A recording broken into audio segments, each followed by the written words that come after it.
शर्मन मुनि श्री 108 अरिजीत सागर जी महाराज की जय हो। ओंकारं बिंदु संयुक्त नित्यं ध्यायन्ति योगिनः कामदं मोक्षदं चैव ओंकाराय नमो नमः। अविरल शब्द घनोघाः प्रक्षालित सकल भूतल मल कलंका मुनिभिरूपाशितीर्था सरस्वती हरतु नो दुरितान्। सरस्वती हरतु नो दुरितान्। सरस्वती हरतु नो दुरितान्। अज्ञानतिमिराधना ज्ञानं जनशलाकया चक्षुरुन्मीलितं येन तस्मै श्रीगुरुवे नमः। श्री परम गुरुवे नमः। परम प्राचार्य श्री गुरुवे नमः। इसके बाद मैं गुरुवर से विनम्र निवेदन करता हूँ, हम सभी भक्तगण गुरुवर से विनम्र निवेदन करते हैं कि कृपया अपने मुखारविंद से मंगल प्रवचन दे के हमें कृतार्थ करे, हमें धन्य करे। नमोस्तु गुरुदेव, नमोस्तु गुरुदेव, नमोस्तु गुरुदेव।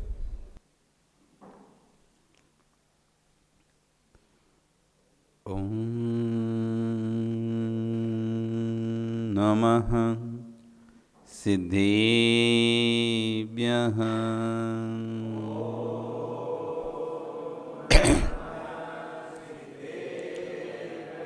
ओम नमः सिद्धेभ्यः।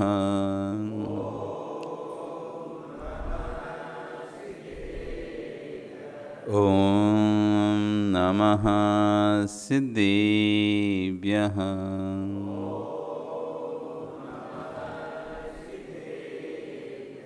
ओम नमः सिद्धेभ्यः।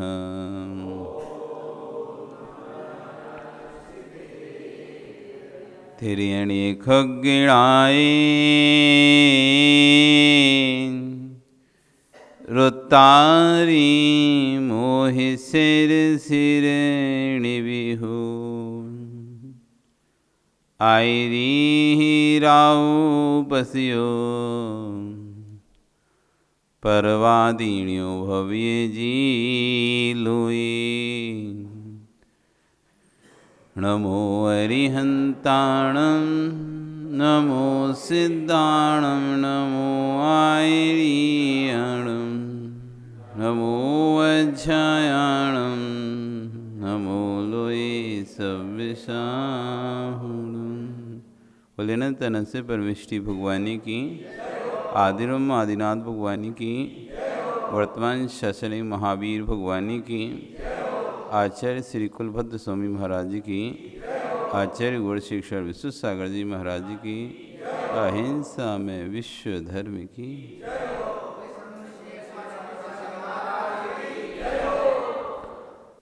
भवंदो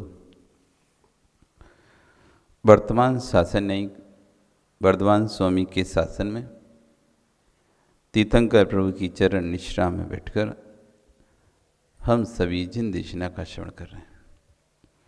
आचार्य भगवान कुलभद्र स्वामी महाराज ग्रंथराज सार समुच्चय जी में द्रव्य की शुद्ध सत्ता के साथ आज अशुद्ध सत्ता का ही व्याख्यान कर रहे हैं। कह रहे हैं सूरवीर का लक्षण क्या, कौन है सूरवीर? आप किसे मानते हो सूरवीर? जिसके अंदर दूसरों से लड़ने की ताकत है वो सूरवीर है। जो दूसरों को नीचे गिरा देता है, दूसरों को हरा देता है, किसे सूरवीर मानते हैं? सूरवीर कौन? तो आज इस बात को आचार्य बन कर रहे हैं, जो दूसरों को गिरा दे, दूसरों को धक्का दे दे, जो दूसरों को नीचे पटक दे, जो दूसरों को हरा दे, वो सूरवीर नहीं है। जगत में जिसे लोग सूरवीर मानते हैं उसे आचार्यों ने सूरवीर नहीं कहा है। किसी कहा है? तो कह रहे हैं छित्वा स्नेह मायान छित्वा स्नेह में पासान भित्वा मोहे महार्गलाम सच्चारित समायुक्ता सूरो मोक्षपते स्थिता। छित्वा स्नेह मयान, जिसने स्नेहमयी पासों को छेद दिया है। नाग पास आपने सुना हो, बांध दिया। रामायण जब आप देखते थे तो उसमें एक आता कि राम लक्ष्मण को नाग पास में बांध दिया। तो क्या दिखाया जाता है? नाग से बंधे हुए एक सर्प जैसा सर्प विद्या है, जो विद्या है जो सर्प के रूप में आकार है, उसने दोनों को ऐसे जकड़ लिया। अब जब तक वो नहीं जाएगी तो उनका मूर्छा टूटेगी नहीं, और मूर्छा टूटेगी नहीं तो जीवित नहीं हो पाएंगे, मर जाएंगे, उसी में फंसे रहेंगे तो, क्योंकि बेहोश हो गए उससे। तो ऐसे ही मोह रूपी पास है, स्नेह रूपी पास में फंसे हुए हैं। इससे स्नेह, उससे स्नेह, बच्चों से स्नेह, पत्नी से स्नेह, घर से स्नेह, परिवार से स्नेह, समाज से स्नेह, सामग्री से स्नेह। स्नेह पास हमको ऐसा बांध के रखा है, उसको हम तोड़ ही नहीं पा रहे। व्यक्ति भुजाओं से समुद्र पार कर सकता है, बड़े बड़े योद्धाओं को रण में धूलि चटा सकता है, ऐसा व्यक्ति भी स्नेह के पास में बंधा रहता है तो घर में गालियां खा लेता है। ऐसे ऐसे जीव देखे हैं जिनसे दुनिया डरती है, लेकिन वो अपने घर में अपनी देवी से डरते हैं। किस कारण से? स्नेह पास। एक भौरा क्यों मरा? एक भौरा, उसके अंदर की शक्ति को आपको भान नहीं है। एक भौरा जो होता है ना, काठ में छेद कर देता है। एक लकड़ी में छेद करने की ताकत रखता है भौरा। घुन देखे आप? घुन कितनी ताकत होती है, घुन के पूरा गड्ढा कर दे। ऐसी भौरे में इतनी ताकत होती है कि वो लकड़ी के अंदर से छेद कर दे, घुस जाए ना जिस तो भारी निकल जाएगा धीरे कुरकुर करके नहीं। लेकिन वो भौरा कोमल फूल में मरा मिलता है। जो भौरा लकड़ी में छेद करने की सामर्थ्य रखता है, विकमची वो भौरा फूल में मरा मिलता है। क्या बात है मोतीलाल जी, वो भौरा फूल में कैसे मर गया? फूल की सुगंध ले रहा था, फूल बंद हो गया। फूल की सुगंध ले रहा था, उसमें इतना लीन हो गया सुगंध लेने में, भूल ही गया। और सायकालीन आयो, फूल अपना बंद हो गया, वो सुबह ही खुलेगा। अब रात भर में मर गया वो। क्या वो फूल को छेद कर बाहर नहीं निकल सकता था? जो व्यक्ति काष्ठ को छेद कर बाहर निकल सकता है, जो व्यक्ति काष्ठ में गड्ढा करके बाहर निकल सकता है, क्या वो भौरा फूल में गड्ढा करके बाहर नहीं निकल सकता था? क्या निकल सकता था ना, लेकिन फिर भी क्यों नहीं निकल पाया? स्नेह पास। इसको कष्ट ना हो, इसको कष्ट ना हो। उस फूल को कैसे मैं कष्ट दूं? बस इस स्नेह में पड़ा रहा, और सांस रुक गई, मर गए वहीं पे। भौरा फूल के स्नेह में, उसी में प्राण गंवावे हैं। ऐसे ही हम भी जान रहे हैं कि ये परिवार कीचड़ है, सब संसार कुछ नहीं है, यहाँ पे फंसे ही रहे हैं, मतलब अपना कल्याण ही हो रहा है। अच्छा, नहीं समझ में आता क्या? आपको नहीं समझ में आ रहा क्या? सब आ रहा है ना समझ में, अच्छे से समझ में आ रहा है कि इन सबके बीच में फंसे ही रहे हैं, कोई कल्याण का तो है ही नहीं है। और जितना जितना समय व्यतीत करेंगे, बर्बाद करेंगे, समय निकाल लेंगे, उससे तो और ही ज़्यादा कीचड़ में दलदल है बिल्कुल। आप जितना और रहोगे देर तक, उतने और नीचे जाने वाले हो। लेकिन फिर भी इसने पास आपको आगे बढ़ने नहीं दे रहा, बांध के रखा है ना। जैसे पास में बांध लिया तो व्यक्ति आगे भग नहीं पा रहा, बढ़ नहीं पा रहा। ऐसे स्नेह के पास में बंधे हुए हैं, जान रहे हैं, देख रहे हैं, लेकिन कुछ नहीं कर पा रहे, अपने आप को असहाय मान रहे हैं। क्या करूं, मुझे कल्याण तो करना है। बोलते भी हैं, ऐसा नहीं बोलते भी नहीं हो। एक व्यक्ति तो ऐसा वो बोलता है, मुझे तो नहीं करना कल्याण, मुझे तो मतलब नहीं, हम तो जैसे वैसे अच्छे हैं, यहीं खाएंगे यहीं मर जाएंगे, कौन ना तो स्वर्ग मोक्ष, कोई चिंता ही नहीं उसे। और एक व्यक्ति जान रहा है स्वर्ग है, मोक्ष है, पुण्य है, पाप है, आत्मा है, त्रैकालिक है, कर्म है, सब चीज़ तो जान रहा है। एक तो जो जान ही नहीं रहा, तो उसके तो कहने की, उससे तो कहने की मतलब ही नहीं रहा। ये पुण्य होता है, पाप होता है, स्वर्ग होता है, नरक होता है, अच्छे बुरे कर्म होते हैं, वो तो जान ही ना, उसे मतलब ही नहीं है। लेकिन एक व्यक्ति तो सब जानता है ना कि पुण्य भी है, पाप भी है, आत्मा त्रैकालिक भी है, आत्मा कर्म का बंध भी कर रही घर के राग में, इसका फल भी मुझे भोगना पड़ेगा, नरक में भी मुझे ही जाना पड़ेगा, त्रंज भी मुझे ही बनना पड़ेगा, सब तो समझ रहा है। बिल्कुल वैसे ही जैसे एक व्यक्ति रस्सी से बंधा हुआ है, रस्सी से बंधा है, देख रहा है, आंखें चल रही, सब देख रहा है क्या हो रहा है क्या नहीं हो रहा, जान रहा है, लेकिन भाग नहीं पा रहा। जान सब रहा है कौन क्या कर रहा है, कौन कैसा कर रहा है, ऐसे हम सब कुछ जान रहे हैं। ऐसा कोई विषय नहीं जो मेरे ज्ञान से छूता हो रहा हो। दूसरों को देख के ही समझ रहे हैं आज इसकी ऐसी गति हो रही, अपनी भी ऐसी होनी है आगे जाके गति, इसका बुढ़ापा जैसा निकला वैसे अपना निकलना है आगे जाके। ये भी जान रहे हैं, ये भी समझ रहे हैं कि घर में घर की स्थिति देखकर, परिस्थिति देखकर ये भी समझ में आ रहा है कि अभी से बेटा होके चाल ढाल बदल गए हैं, आगे तो और पता नहीं क्या होगा। सब कुछ समझ में आता है व्यक्ति को, घर परिवार का माहौल जान रहा है, घर में लोग कैसे उसके साथ बिहेवियर कर रहे हैं, कैसे उसके साथ रख रहे हैं, कैसे उसके साथ बात करते हैं, चिल्लाते हैं, गुस्सा करते हैं। जब समझ में आ रहा कि अभी हाथ पैर चल रहे हैं, वो कहता भी है कि जब अभी मेरे हाथ पैर चले तब तुम ऐसा कर रहे हो, मेरे हाथ पैर नहीं चलेंगे तो फिर क्या करोगे मेरे साथ, ऐसा बोलता भी है। समझ भी रहा कि जी हाथ पैर चल रहे हैं, तब तो ये हालत है कि कर कमा हाथ पैर तुम्हारे चल रहे हैं तो तुम्हें सुनने मिल रहा है, करके दे रहे हो तब भी सुनने मिल रहा है। और जिस दिन करना बंद कर दोगे उस दिन क्या ही गत होगी। आप सोचो, विचार करो, हाथ पैर चलते समय जिस व्यक्ति को सुनने मिल रहा हो,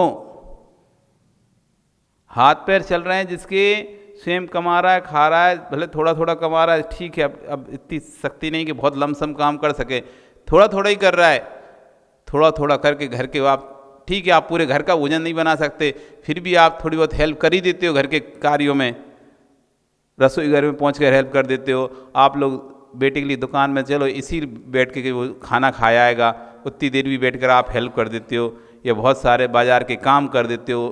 बेटा व्यस्त है तो आप बाज़ार का सारा काम, सब्जी वगैरह लाना, ये वो करना, बच्चों को छोड़ना, ये भी कर देते हो, बहुत सारा कर रहे हो, हाथ पैर चल रहे हैं, तब भी उसके बाद भी सुनने मिल रहा है।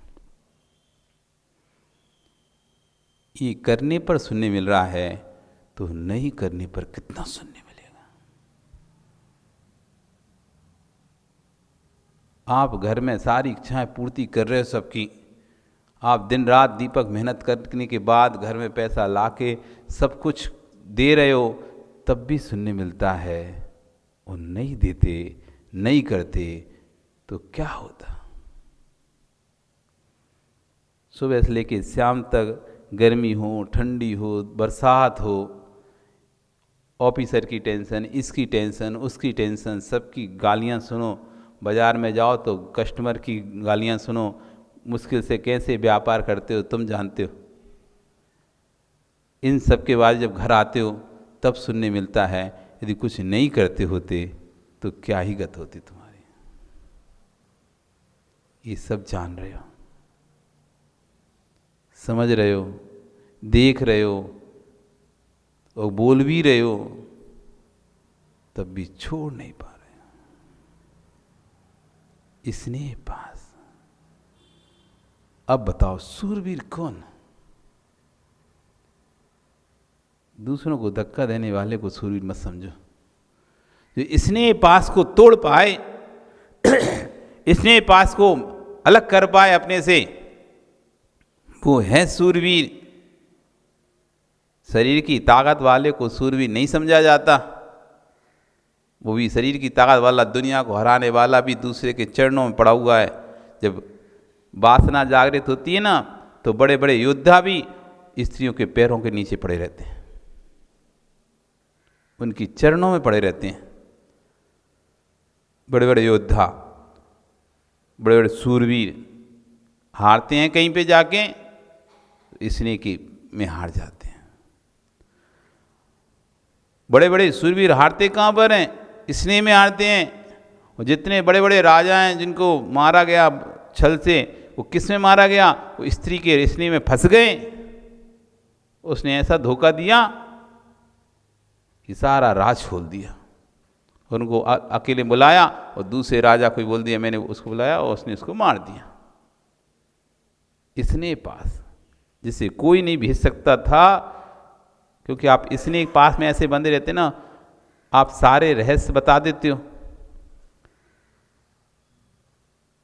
आप जब पद्म पुराण पढ़ेंगे तो रावण ने एक राजा पर विजय प्राप्त करना था, पर उस इंद्री था, कौन था, शायद इंद्र रहा हुआ या दूसरा राजा था, उसे विजय प्राप्त करना था, लेकिन उसका जो कोटा था, मतलब उसकी सुरक्षा कवच था, उसे भेद नहीं पा रहा था, उसे भेद ही नहीं पाता था, क्योंकि इतना कड़क सुरक्षा कवच था उस राजा का, किसी को भी कानों कान खबर नहीं थी कि इसको कैसे भेज सकते हैं।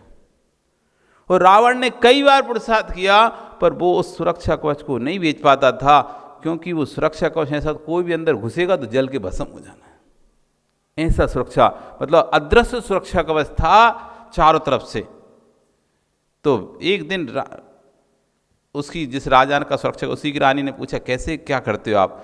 उसने, अब स्नेह तो रहता ना अपनी पत्नी, सबको स्नेह रहता है, उसने सारा भेद बता दिया उसे, कैसा सुरक्षा कवच है, कैसे टूटेगा, क्या होगा क्या नहीं होगा, सब बता दिया। और वो रानी जो थी वो रावण पर, उसकी रावण की सुंदरता के बारे में, रावण की सूरवीरता के बारे में खूब चर्चा थी उस समय।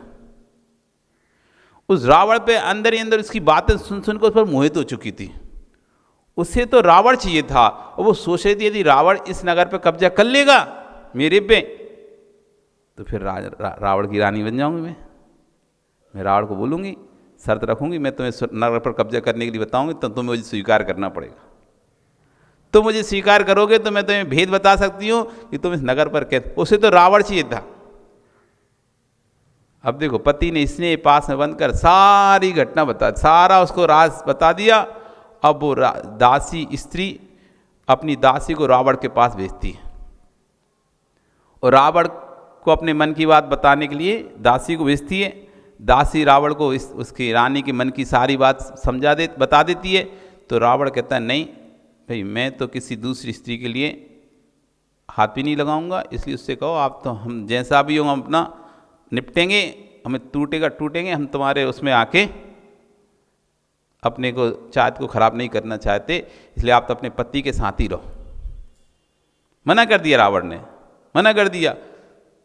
उसने कहा कि नहीं, आप सोचो और विचार करो। दासी ने कई बार और कि वो तो आपके बिना रह नहीं सकती, आपसे बहुत प्रेम करती है और आपके पास ही आना चाहती है, और उसके लिए वो जो आप कहोगे वो सब कुछ करेगी। पर रावण ने मना कर दिया, नहीं, हमारे पास हमारी पत्नी है, हमको नहीं चाहिए कोई। चल वापस कर दिया। फिर मंत्रिमंडल ने रावण को समझाया, अरे तुम पागल हो, ऐसे मना नहीं करना था आपको, पहले भेद जान लो, भेद जान लो, अपन कब्जा कर लेंगे, फिर बाद में कह देना तुम भी पागल हो। तो अब दूसरी बार जब फिर दासी आई, फिर से दासी ने कहा था विचार करो, हम फिर से आएंगे, फिर से पूछेंगे। तो उसने कहा ठीक है, आप हम नगर पे कब्जा करेंगे, उसके बाद फिर अब जैसा रानी की इच्छा है वैसा करते हैं। तो पूरा रानी ने फिर भेद खोल दिया, और उस भेद को जैसे खोलने के बाद रावण ने उस नगर पे चढ़ाई कर दी और नगर को जीत लिया। और जीत कर धीरज से रानी को खबर भिजवाई, देखो अपने पति के साथ ही तुम्हारी शोभा है, अभी कुछ नहीं हुआ है, हमने किसी को कुछ बोला भी नहीं है और किसी को पता भी नहीं, तुमने हमें रहस्य बताया और तुम्हारे अंदर ऐसे भाव हैं, इसलिए अच्छा यही है तुम उसी के साथ रहो, मैं सम्मान के साथ तुम्हें राज, हमारा तो काम हो गया, जीत लिया। आदि राजाओं का काम थोड़ी ना इतना ही रहता था, राजाओं का काम दूसरे राज्य पर आक्रमण करना, उनको जीतना, उनको अपनी अधीनस्थता स्वीकार कराना, बाकी के राज तो तुम ही करो। राज्य करने के लिए उनका खुद का राज इतना बड़ा है कि उन्हें कोई जरूरत नहीं राज करने, बस उनका काम है कि अब हमारे अंडर में चलोगे, अधीनस्थता हो गई, यहाँ से टैक्स जो है वो हमारे यहाँ पहुँचाया जाएगा, और यहाँ से जो ऑर्डर आएगा किसी राजा पर आक्रमण करना हो तो तुम्हें हमारे साथ चलना पड़ेगा अपनी सेना को लेकर, ये इतना काम रह जाता है मतलब जीतने का। ऐसा नहीं रहता कि वो खुद जाके वहाँ पे राज्य करने लगेगा। राज्य तो उसी राजा को करना है कि प्रजा तो उसी राजा को हैंडल कर पाएगी ना। इतनी बड़ी प्रजा को, उस देश की राजनीति को, देश के भूगोलिक को वही राजा अच्छी तरह समझ सकता है, तो वही राज कर पाएगा। दूसरा तो राज करने से बहुत परेशानी होगी। इसलिए राजा तो वही रहता था, लेकिन अधीनस्थ हो गया। अब नहीं मानता था तो उसको जेल में डाल दिया जाता था, फिर दूसरा राजा। यदि वो मान जाता था तो उसी को ही राजा बनाकर छोड़ दिया जाता था, अब से तुम हमारे अंडर में चलोगे। तो उसने वापस राज्य तो सब दे दिया और आराम से दोनों तुम क्या, मैं देखो हम किसी को कुछ कहने वाले नहीं हैं, किसी को कुछ बताने वाले नहीं हैं, ना किसी को पता चलेगा, तुम तो अपने पति के साथ ही आराम से राजनीति खेली इसने बढ़िया। तो ये सब जीता कैसे? वो पति स्नेह, पत्नी की स्नेह पास इतना था कि अपना महत्वपूर्ण राज भी उसको बता दिया, बस खत्म हो गया खेल। तो आचार्य कहें इस छित्वा स्नेह में आनम पाषाण, जो स्नेह रूपी पास को तोड़ दे वो है सूरवीर। स्नेह रूपी पास को नहीं तोड़ पा रहे तुम दीपक, देवी के चक्कर लगाने पड़ते हैं। तोड़ दो आज, कोई दिक्कत नहीं। देखना जिस दिन तुम स्नेह पास को तोड़ दोगे उस दिन दुनिया तुम्हारे चक्कर लगाएगी, तुम नहीं लगाओगे। सुना सुनील, दुनिया तुम्हारे चक्कर लगाएगी। फिर तुम चक्कर लगाते ना, फिर लोग तुम्हारे चक्कर लगाएंगे। हे स्वामी नमोस्तु नमोस्तु नमोस्तु 3 बार लगाए मोतीलाल जी 3 बार लगवाना तुम तो चक्कर 1 बार भी नहीं, 2 बार भी नहीं, 3 बार चक्कर लगवाना तुम। मना के खिलाएगी। 3 चक्कर लगाई तुम्हारे। क्या चाहते, चक्कर लगाना कि लगवाना? इसने पाषाण नहीं छूट पा रहा। कितना भी सुनो, कितना भी समझ लो, लेकिन ये सूरवीर का काम है छोड़ना। सामान्य व्यक्ति तो ऐसे छोड़ने की सोच भी नहीं सकता। छोड़ना तो छोड़ो, सामान्य व्यक्ति, कमजोर व्यक्ति, कार व्यक्ति, डरपोक व्यक्ति इसे छोड़ने से घबरा, अरे क्या क्या क्या होगा फिर, मेरा क्या होगा, ऐसा सोचता है। कोई थोड़ा कहे मैं तुम्हें छोड़ के चला जाऊंगा, मेरा क्या होगा फिर, मैं कैसे रहूंगा जीवित? अरे रह लो, नहीं नहीं मैं मर जाऊंगा, मैं तो तुम्हारे बिना जीवित ही नहीं रहूंगा। इसने पास छोड़ पाओगे मोतीलाल जी?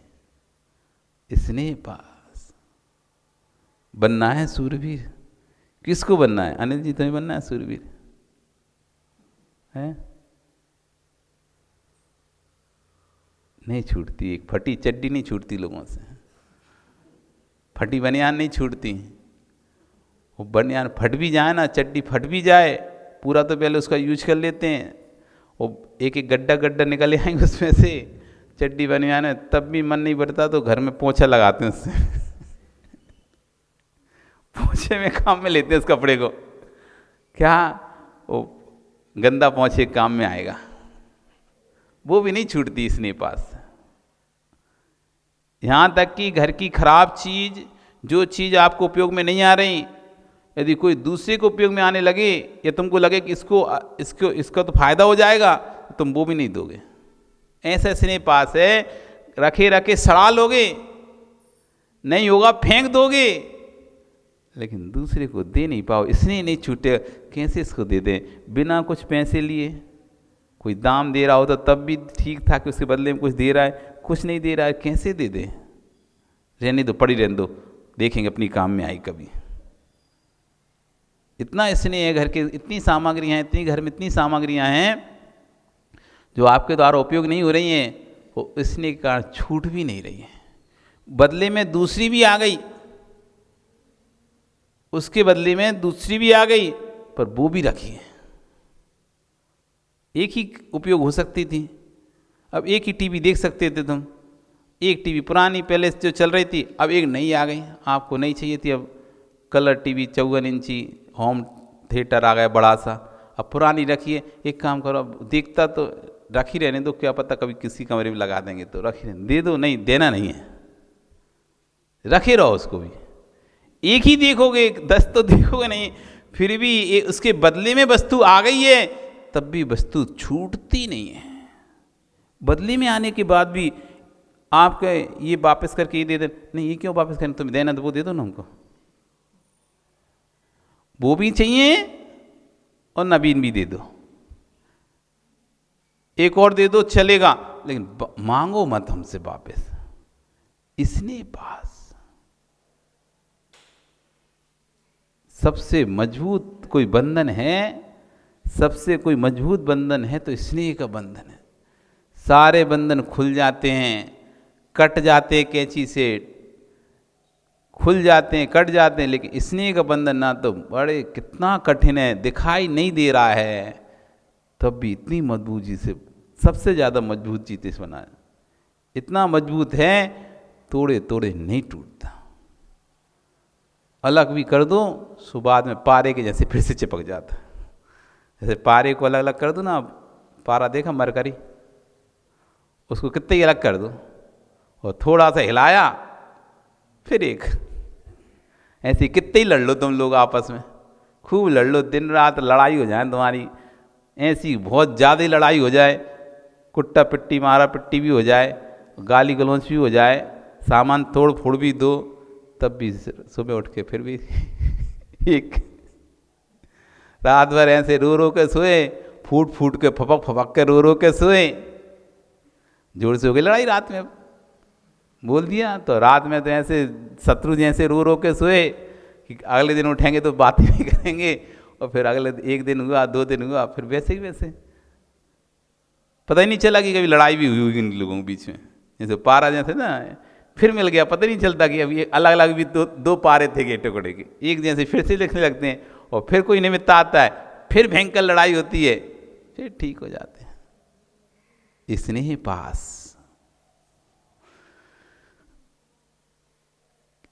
समुद्र पार कर लिया। अपने कह रहे हैं कि एक व्यक्ति ने पूरे समुद्र को अपनी भुजाओं से पार कर लिया और किनारे पर आकर गौसपाद में डूबकर मर गया। गौसपाद समझते हैं? गाय के पैर से गड्ढा बन जाता है। बरसात के समय मिट्टी गीली रहती है, यहाँ पे जब बरसात होती है तो मिट्टी सॉफ्ट हो जाती है, तो गाय चलती है ना, उनके जो पैर का खुरा होता है उससे गड्ढे हो जाते हैं। आपके जैसे पैर के निशान पंजे बन जाते हैं, तो उनके पैर से अपने पैर से तो गड्ढा बनता नहीं ज़्यादा, ऐसी रहती, लेकिन उनके पैर से वो नुकीला सा रहता है ना, तो ऐसा गड्ढा बन जाता है। अपना चौड़ा पैर रहता है, उनका सीधा पैर रहता है, वो गड्ढा बन जाता है। उस गड्ढे में पानी बरसात का बढ़ जाता है, सूख जाता है तो गड्ढा एक आकृति ले लेता है, उसमें बढ़ जाता है पानी। एक व्यक्ति पूरे समुद्र को पार कर आया, लेकिन किनारे जैसी जा रहा था एक ठोकर लगी, और ठोकर लगी तो गौसपाद में जाकर उसकी नाक घुस गई। उसी समय वो बेहोश हो गया। अब नाक उसमें गई तो सांस नहीं आ रही, अब चुल्लू भर पानी में डूब मरा। ये चुल्लू भर पानी में डूब मरा कहते ना, कहा तो बोलते ना, चुल्लू भर पानी में डूब मरा। ऐसे मरेगा, कैसे मरेगा डूब के चुल्लू भर पानी में, बताओ तो। इतना पानी चाहिए डूबने के लिए, कितना पानी चाहिए होता है, और चुल्लू भर पानी में कैसे डूब के मरेगा कोई? ऐसे डूब के मरता है चुल्लू भर पानी। डूब गई उसकी नाक डूब गई और हो गया बेहोश। अब हो गया बेहोश और नाक डूबी है तो सांस तो ले नहीं पाया, पानी में फंस गया, वो मर गया चुल्लू भर पानी में, गौसपाद में जाके मरण को प्राप्त हो गया। ऐसी संपूर्ण आचार्यवन समझाते हैं, घर को, परिवार को, सबको छोड़कर आ गया, इतने महान समुद्र को पार करके आ गया, घर के, परिवार के, रिश्ते नातेदारों को छोड़कर, इन सब के स्नेह को छोड़कर महान समुद्र को पार कर आया और मर गया ख्याति लाभ पूजा के गौसपाद में। मेरा नाम हो, ख्याति यानी मेरा नाम, लाभ मुझे अमुक वस्तुएं मिलें, और पूजा मेरी सब जगह मेरी पूजा होती रहे। तो कह रहे हैं ख्याति लाभ मंच माला माइक के राग में मर गया। क्या थी लाभ पूजा के राग में? मतलब समुद्रों को तो पार कर लिया, लेकिन मरा तो कहाँ? जहाँ मरने की उम्मीद थी कि वहाँ पर पानी ना भर जाए नाक में, इतने बड़े समुद्र में, वहाँ तो नहीं मरा। लेकिन मरा तो कहाँ? घोषपात में इससे मर गया। स्नेह पाषाण। आप तो नहीं फंसे होगे ना स्नेह के पास में? फंसे हो हैं? स्नेह पास में तो नहीं फंसे हुई ना आप तो समझते हो ना, जानते हो, नहीं जानते? क्यों संजय, क्या समझ रहे हो? कुछ समझ में आ रहा है कि सोने में आ रहा है? समझ में आ रहा है? सो तो नहीं रहे, जग रहे ना जगते रहे ना, सो मत जाना, नहीं तो दिन भर बेचारा काम करता है। कैसा कितना देखो तो हमको दया आती है, दिन भर सुबह से लेके शाम तक, रात तक काम, सोने की फुर्सत नहीं है। सुबह भी फिर ऊँगता रहता है, क्या करें, सोने मिलते नहीं, इतना काम है, इतना काम है। किसके लिए कर रहे हैं? इसने पाषाण। इसने पास में फंसे हो, मेरे बेटे का क्या होगा, मेरी बेटी का क्या होगा, बेटे की माँ का क्या होगा, घर का क्या होगा, इसका क्या होगा, सबकी चिंताओं में, सबके स्नेह फंसा हुआ है। अरे सबका जो होना वही होगा, तुम श्वान मत बनो। वो बैलगाड़ी के नीचे चलने वाला श्वान बन गए हम, कि एक श्वान था, एक बैलगाड़ी के नीचे बैठा हुआ था, अचानक वो उठा और उठ के चलना शुरू किया, और तभी बैलगाड़ी चलना शुरू हुई। तो उसको लगा अरे जब से मैं बैठा था तो बैलगाड़ी रुकी थी, देखो मैं चला तो बैलगाड़ी चल रही है। और इत्तेफाक ऐसा हुआ कि वो फिर से रुक गया, वो बैलगाड़ी भी रुक गई। अब तो उसे और कन्फर्म हो गया कि देखो मैं रुका तो बैलगाड़ी रुक जाती है, मैं चलता हूँ तो बैलगाड़ी चलती है। ऐसी किसी दिन जब व्यक्ति बीमार हो जाता है, किसी दिन काम पर नहीं जाता है, तो कुछ घर के काम नहीं होते अथवा ऑफिस के काम नहीं होते, देखो हम नहीं किए तो कोई काम ही नहीं हुआ। देखो हम करते हैं, हम जाते हैं तो काम होता है, और हम नहीं जाते, हम नहीं करते तो काम भी नहीं होता। घर में सब परेशान हो रहा है। देखो मैं हूं तो घर चल रहा है, मैं हूं तो घर चल रहा है, मैं नहीं रहूंगा तो घर भी नहीं चलेगा। ये कभी मत सोचना हम कमा के दे रहे हैं तो घर के लोग खा रहे हैं, हम कमा के ना लाएं तो इनको पता चल जाए कहाँ से खाएंगे। चिंता नहीं करो, जिस दिन तुम मरोगे, जब तुम जाओगे, वो लोग भूखे नहीं रहेंगे, दूसरे से घर से बन के आ जाएगा खाने के लिए। घर में चूल्हा नहीं जलेगा ना, मरते उस दिन चूल्हा नहीं जलता ना, तो तुम क्या समझ रहे, भूखे रहेंगे क्या?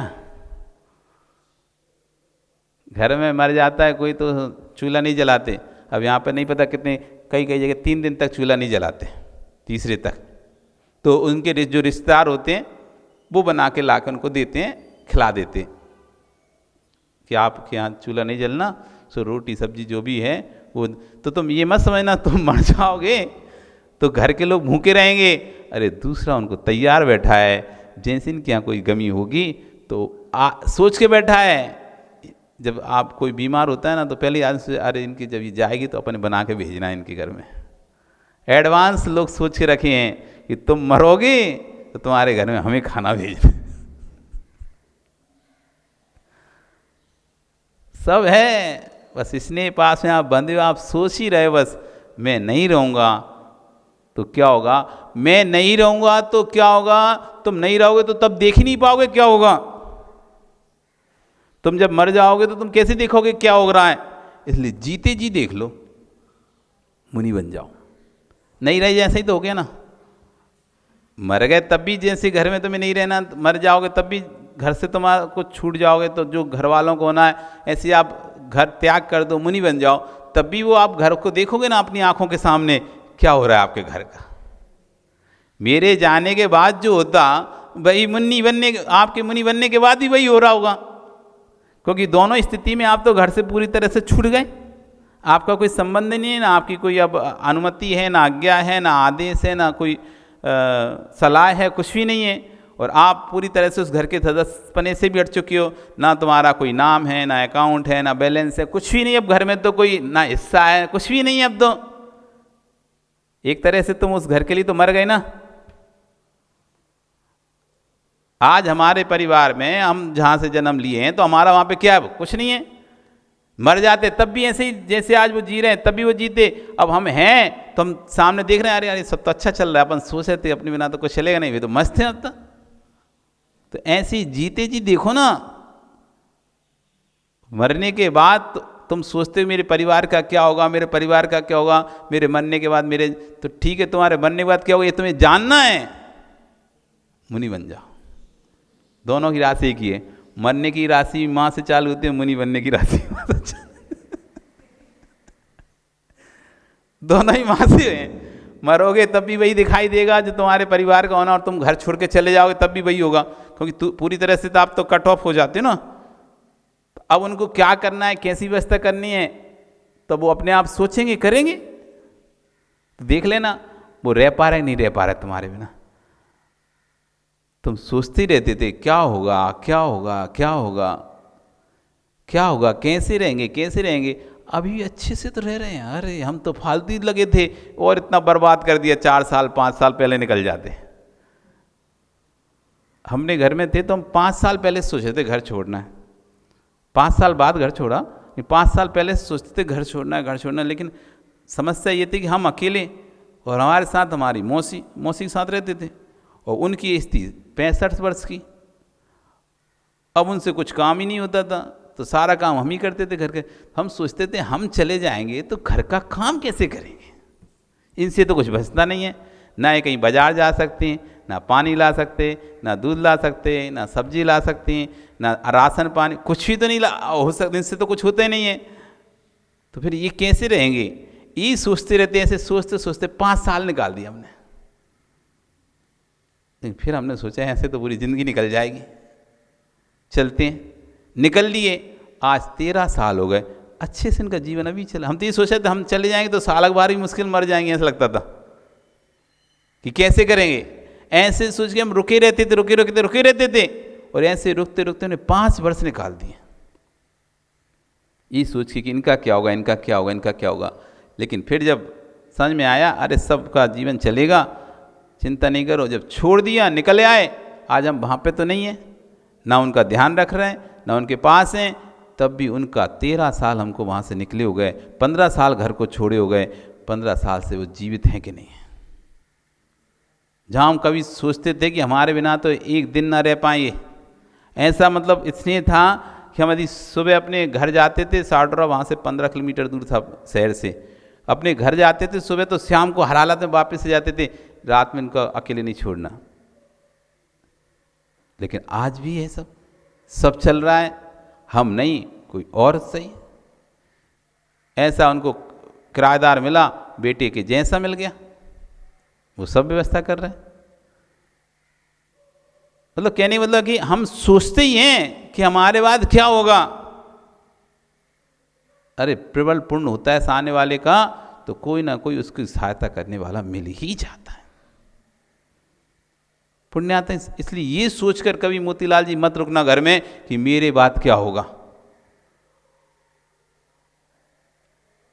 इनका क्या होगा, मैं चला जाऊंगा तो बेटे की माँ का क्या होगा, बेटे का क्या होगा, पोतों का, किसी की ये सोच के तो किंचित ही मत रुको घर में। ये तो महान पागलपन है कि मेरे बाद क्या होगा। तुमको जानना है तुम्हारे बाद क्या होगा, बिल्कुल आप आज घर छोड़ दो, मुनि बन जाओ, तुम देखना तुम्हारे बाद हो सकता है कि तुम घृण बन के घर पे लगे हो। कभी कभी ऐसा ही होता है, आदमी सोचता है मेरे बाद क्या होगा, और तुम घृण हो घर के, और जैसे तुम निकले तो घर में समृद्धि आ गई।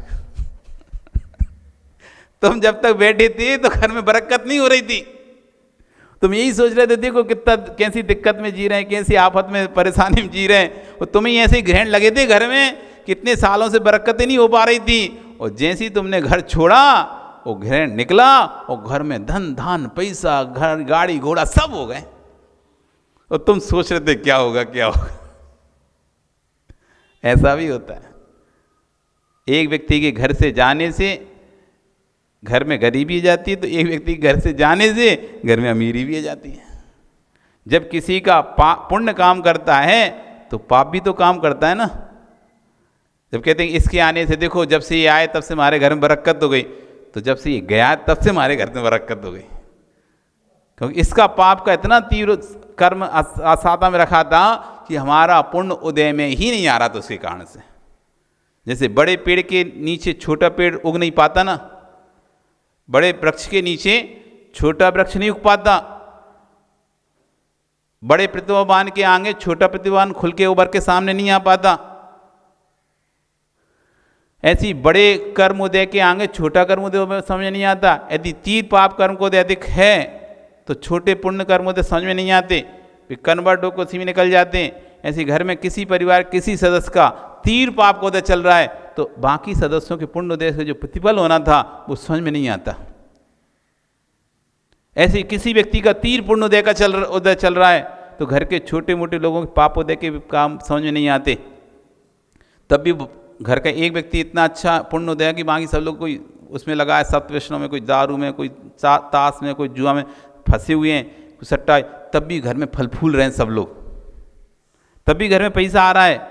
कोई धर्म नहीं कर रहा, एक ही व्यक्ति धर्म करता, बाकी सब लोग तो ऐसे कि मंदिर तक नहीं आते, दिखते तक नहीं, भगवान को अभिषेक पूजन, तब भी उस घर में पैसा आ रहा है। एक का पुण्य इतना प्रबल है कि दूसरों के पाप उसके इस कारण से अपना असर नहीं दिखा पा रहे, और एक का पाप इतना प्रबल उदय में है कि दूसरे के पुण्य उदय में नहीं दिखा रहा।